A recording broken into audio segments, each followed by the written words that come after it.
Welcome to Ringside Riffs by Andres Cortes. Now, we know Roman Reigns is teaming up with Cody Rhodes. We know that Bad Blood is right around the corner. War Games Survivor Series is up next, and all this is facing off to be the Bloodline Story of the Year. And let me tell you something, ever since Cody Rhodes has won that title, nothing has really happened, and it's all been Bad Blood.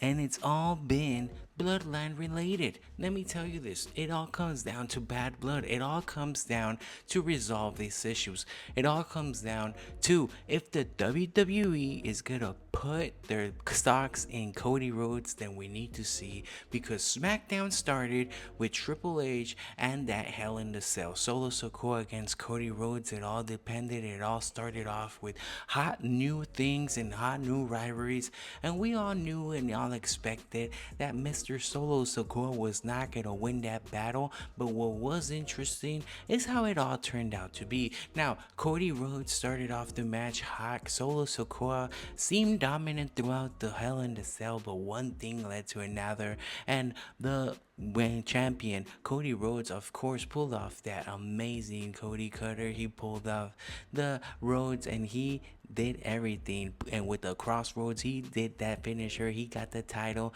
and there it came, the Bloodline storyline sparking up one more time, and Roman Reigns appearing. But does this tarnish the Cody Rhodes storyline? Does this put ourselves into the steps of not really accepting that this Cody Rhodes storyline is actually worthwhile, because it's all been manipulated, pushed, and infiltrated by the Bloodline?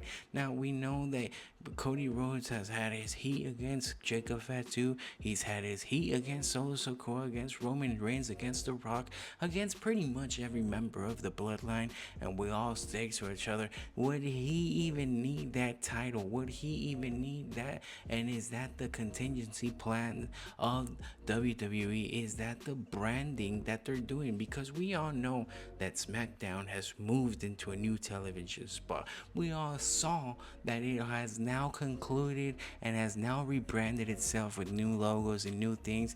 And who's putting in more money than Mr. Roman Reigns at the moment? And if Cody Rhodes isn't gonna step up his game, isn't gonna go outside the box, outside the Bloodline, then what are we waiting for? Because these matches, for however you want to say it, they're getting stale. Yes, we can watch Solo Sikoa beat up on Cody Rhodes, him come up in a comeback, and the Hell in a Cell, all the stipulations you want to put them, but do you really want to tell me that Cody Rhodes has had a formidable opponent ever since Roman Reigns? Now, let's stick to the facts. We're more interested in what's happening with Roman Reigns at the moment, with him against Cody Rhodes, that little tension, with him against Roman Reigns, against Solo Sikoa, against the Bloodline, against Jacob Fatu. We all saw how he was inviting them, and you don't want to miss out on anything that Roman Reigns is doing. And that's exactly why he seems to be the pivotal character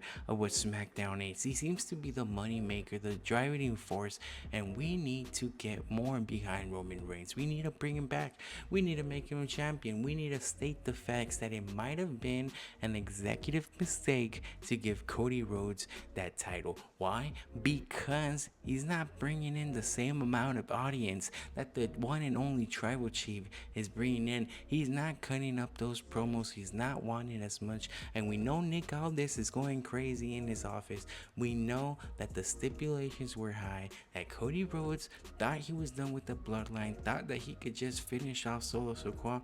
But hey, these two people are exterminators. Cody Rhodes and Roman Reigns are trying to exterminate this new Bloodline, this new cockroach infested survival of the fittest type, and we're looking for Roman Reigns to step. Now, I'm not going to say that Bloodline is the main factor of SmackDown, but if you watch everything else that happened, I mean, we got to see Minchin continue to be this mid-card goddess in the SmackDown universe. We got to see Piper and Chelsea continue to be those heels that we all reckon to see, and the women put up great divisional fights. We got to see tag team performances, a little skit with having Ricky. Everybody comment Ricky down below. For that guy, we all saw a hairy bald man, and we thought Cody and Owens was actually for reals, but we know it was gonna come up in the end. Randy Orton made a surprise entrance and it had the crowd going ballistic. I mean, everybody singing, I hear voices in my head, and everybody whispering what they had to say. Now, Cody Rhodes is the main eventer, the championship, but all of this seems to be impeccable. Kevin Owens, Randy Orton picking up those legacy wins, picking up those invitings. So we think to ourselves, let's compare it. What is SmackDown doing? And is SmackDown putting all its chips in for each PLE that's coming up in the Bloodline? How interested are you in Kevin Owens and Randy Orton teaming up again? And why is the tag team division so thick? We have Austin Theory, A-Town Down Under, Grayson Waller. We have the profits that we got to see in NXT, and we're just questioning to ourselves the tag team division in SmackDown and Raw and NXT. Yes, it's formidable, it has its reputation, but we need to establish these single people. We're giving the benefit of the doubt to all these matches, and we know Nick Elvis kept severing his mouth between who's going to be the main eventer, who's going to be that guy who takes the chance, who takes it to the next level. And we know we got to see the Queen, Nia Jax against Bayley. I mean, these are just repetitive, but if it works, then don't break it, because these are the main eventers for what WWE has at the moment.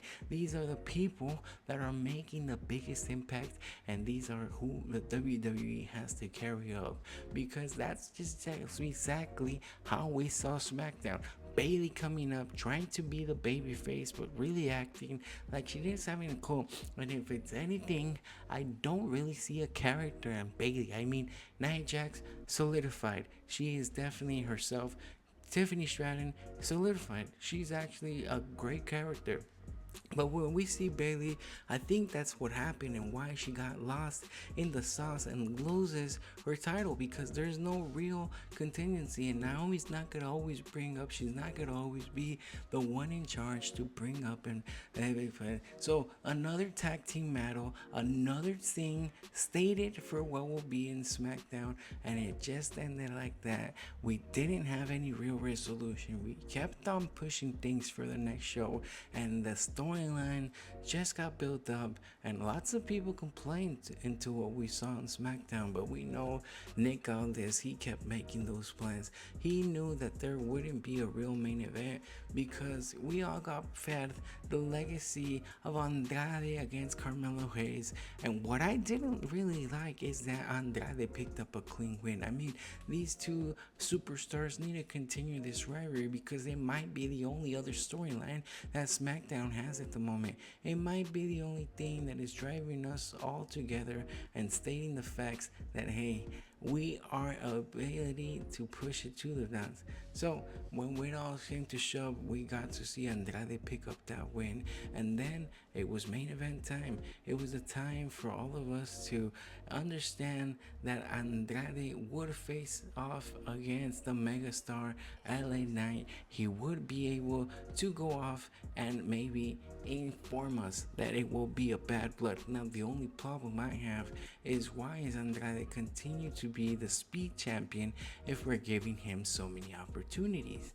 Yes, we all have seen how other superstars have struggled to pick up these massive opportunities, and now we're just giving them away to other people that have left the company, that have understated what they really meant, and now they're back. And yes, he might not be LA Knight, it might have been the great positioning, but it has to be taken lightly. Now, Roman Reigns closed off the night, stating that it had to be. He begged Cody Rhodes. Cody Rhodes saw that no matter what happened, the Bloodline wouldn't be quiet, and there we have it.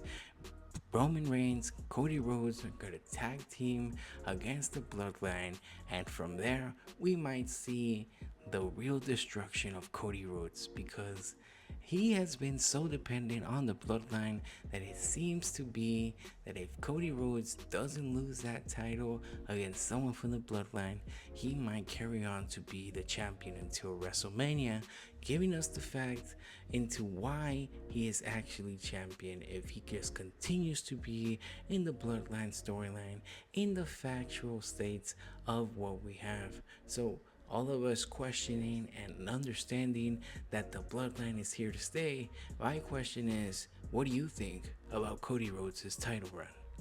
Thank you for watching.